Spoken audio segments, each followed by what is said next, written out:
Hello guys, നമുക്ക് fish roast ഉണ്ടാക്കാൻ പോയാൽ അത് കരിമീൻ പെട്ടെന്ന് ഉണ്ടാക്കാം. അപ്പം റെസിപ്പി വേണമെങ്കിൽ കമൻറ്റ് ചെയ്യാം. Okay, by. പൂച്ചിരിയോ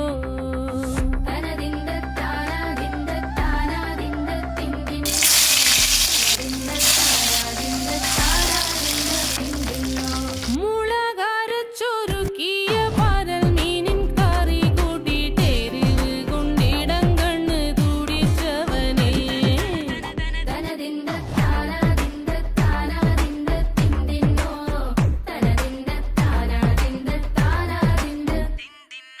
പഞ്ചാര പാലട പ്രഥമൻ തുഷനില തന്നിൽ വിളമ്പു